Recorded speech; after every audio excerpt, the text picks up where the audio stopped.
हाँ जी, +1 क्लास आप बच्चे कर रहे हैं chapter census and sampling method. I hope तुसी नाल दी नाल कर रहे हो।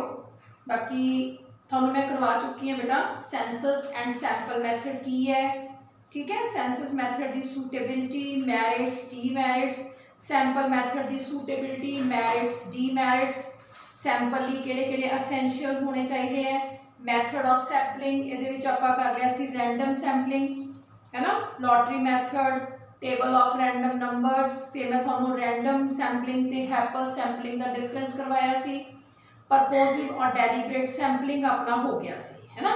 डेलीबरेट सैंपलिंग की सीगा जिहदे विच इन्वेस्टिगेटर अपनी मर्जी दे नाल सैंपल की चॉइस करता सी।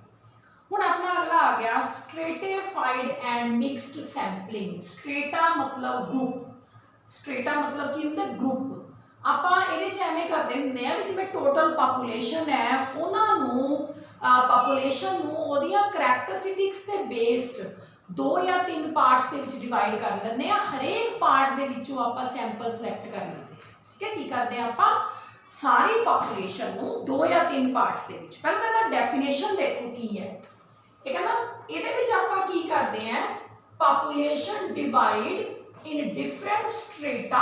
आप की करते हैं पापूलेशन को अलग अलग स्ट्रेटा च वंड लेंगे हैं, having different characteristics.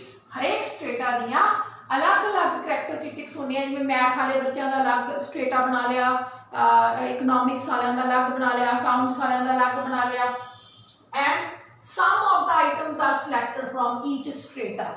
Total population को स्ट्रेटा दे विच डिवाइड कर लिया अलग अलग दे विच। हरेक स्ट्रेटा दे विचों आपां जो है सैंपल वो सिलेक्ट कर लेते हैं। समझ आई बेटा। मैं देखो बुक वाला भी यही लिख रहे हैं, this method of sampling is generally adopted when population consists of different group with different characteristics. कदों इस मैथड को आपां यूज करते हैं जो सारी टोटल पॉपुलेशन अलग अलग तरह की होवे, अलग अलग करैक्टरिस्टिक्स वाली होवे।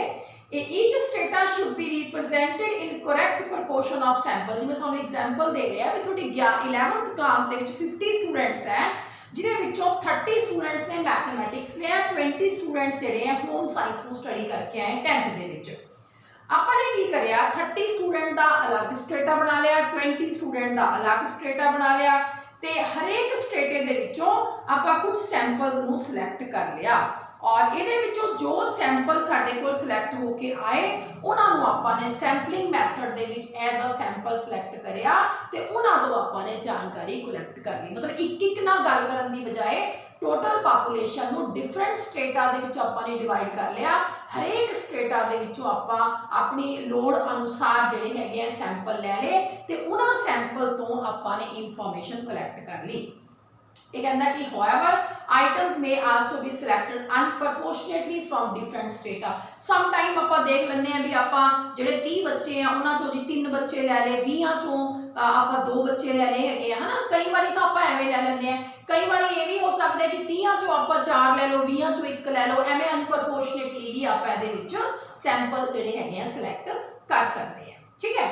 हुण इस मैथड दे की मैरिट्स हैं, वट आर द मैरिट्स, ये समझ आ गया। आप स्ट्रेटा बना लिया, स्ट्रेटे के विचों जिवें 30 स्टूडेंट्स 20 स्टूडेंट्स का उन्हां चों आपां 3 और 2 सिलेक्ट करके इस तरह सैंपल ले लिया। अगे एक पैरा होर लिख रहे हैं, कहते हैं investigator may prefer to select 4 students from amongst those who studies mathematics. मैं तुहानूं गल समझाई है ना भी अनप्रपोर्शनेटली भी वो लै सकदा है भी 30 चों 4 ले ले उसने और 1 लिया जिन्होंने होम साइंस पढ़िया। मतलब this is not always correct that investigator choose always proportionately data from the stratified sampling. Some time वो की करता है अनप्रपोर्शनेटली भी सैंपल की सिलेक्शन कर लेंदा है। The choice will be governed by the nature of inquiry and wisdom of the investigator। किन्ने उन्हें सैंपल लेने हैं हरेक स्टेटा चो ये डिपेंड करता है कि उसकी इंक्वायरी की चॉइस किमें दी है तो किस तरह की इन्वेस्टिगेशन करना चाहता है तो कितना ऑनेस्ट तरीके दे नाल वो अपना काम कर रहे हैं, ठीक है। हुण इस दे किहड़े-किहड़े मैरिट्स हैं, व्हाट आर द मैरिट्स। जिवें कि फर्स्ट मैरिट मैं लिखा है इट कवर्स डाइवर्स करैक्टरिस्टिक्स। क्योंकि बेटा इहदे च आपां 30 स्टूडेंट्स चों अलग कर ले, 20 अलग कर ले, तो ऐसा इच नहीं होया जिहड़ा पिछले 1-2 मैथड च प्रॉब्लम आ रही सी कि सारे दे सारे मैथ वाले बच्चे आ गए। दोनों को बराबर मौका मिले, डिवाइड करके आप सैंपल ले हैं। इस करके डाइवर्स करैक्टरिस्टिक्स एच कवर हो गई है, अलग अलग विशेषतावां जिहड़ियां साडे सैंपल यूनीवर्स दीयां सीगीआं वो सारियां निकल के साडे सामने आईआं। उस तो बाद कंपैरेटिव एनालिसिस बिकम जिहड़ा हैगा मीनिंगफुल रिजल्ट। इहदे च आपां कंपैरेटिव एनालिसिस भी कर सकते हैं, कंपैरिजनस भी इहदे विच आपां कर सकते हैं। ठीक है, तो ये आप कंपैरेटिव एनालिसिस कर सकते हैं क्योंकि अपने को जिवें हुण जिहड़ी आपां एग्जांपल करी सी मैथ वाले बच्चे भी आ गए, बेसिकली होम साइंस वाले भी आ गए है ना, आपां कंपेयर कर सकते हैं उन्होंने को सैंपल लैके भी मैथ वालियां दा सिस्टम की है जी, वो किन्ने क इंटैलीजेंट है, होम साइंस वालियां दा की सिस्टम है, how much intelligent they are. So totally इहदे च कंपैरेटिव एनालिसिस जिहड़ा हैगा पॉसिबल है। आगे मीनिंगफुल रिजल्ट, क्योंकि बेटा जो आपां हर तरह का सैंपल लै रहे हैं, हरेक नाल गल कर रहे हैं, हरेक तरह की करैक्टरिस्टिक साडे कोल आ रही है, तो उहदे नाल जिहड़े साडे कोल रिजल्ट आउणगे वो रिलायबल भी होणगे ते मीनिंगफुल भी होणगे। रिलायबल हुंदे आ on which we can faith, meaningful that have some specific meaning, एवें इलॉजिकल एच रिजल्ट सानू नहीं मिलणगे। ठीक है, हुण अगे आओ डीमैरिट। पहला डीमैरिट है need complete knowledge of the universe. ये ताही अप्लाई हो सकता है मैथड अगर सानू पता है भी 50 बच्चों चो 30 बच्चे आए जी 20 बच्चे आए है ना, आप इहदे विच कंप्लीट नॉलेज जिहड़ी हैगी है सानू यूनीवर्स दी होनी चाहिए है।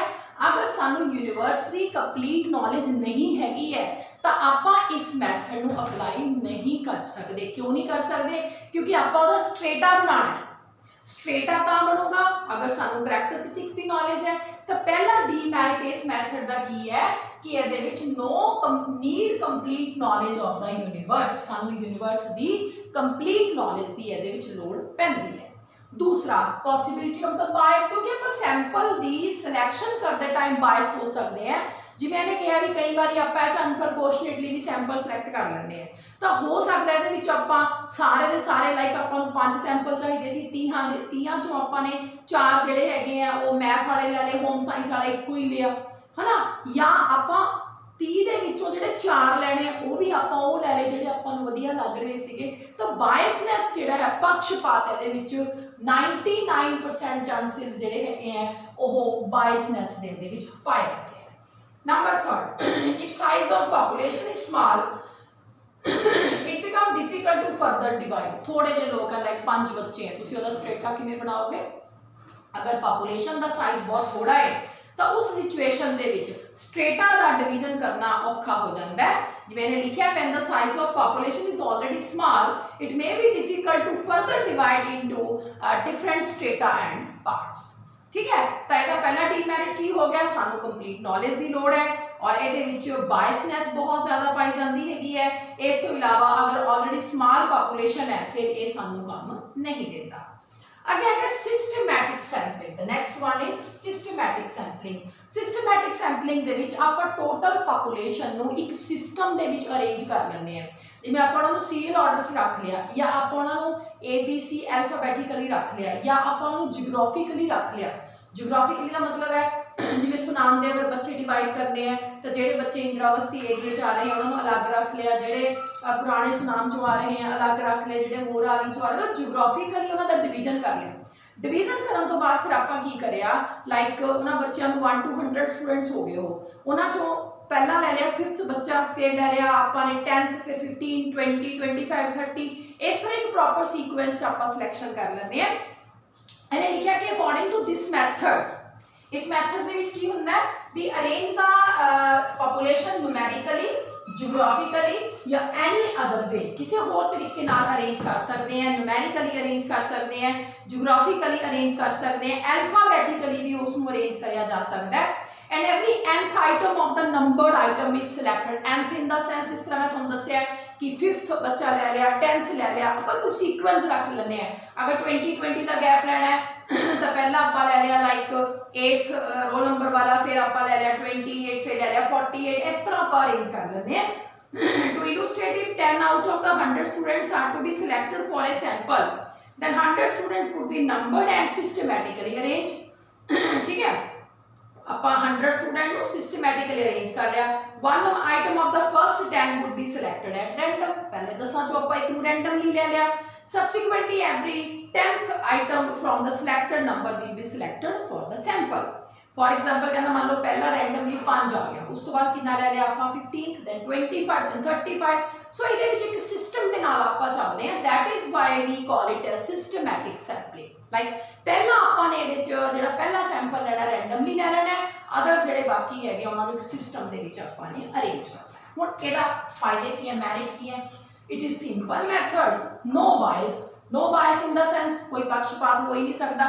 लाइक तुहाडे कोल रैंडमली पहला बच्चा 5th आ गया, अगर तुहानू 15th ही लेना पैना, 25th ही लेना पैना, चाहे थोड़ा फेवरेट स्टूडेंट 14 रोल नंबर है तुसीं उहनू नहीं लै सकदे हो, है ना। तो इह बायसनेस बिल्कुल नहीं हो सकती। You have to select the sample with a systematic method. Demerit, first demerit, no chance of every item, हर तरह की करैक्टरिस्टिक्स की आइटम एच नहीं आती हैगी है। क्यों नहीं आती हैगी है? क्योंकि ये आप एक सिस्टम के नाल चल रहे हैं, है ना, एक सिस्टम नाल चल रहे हैं।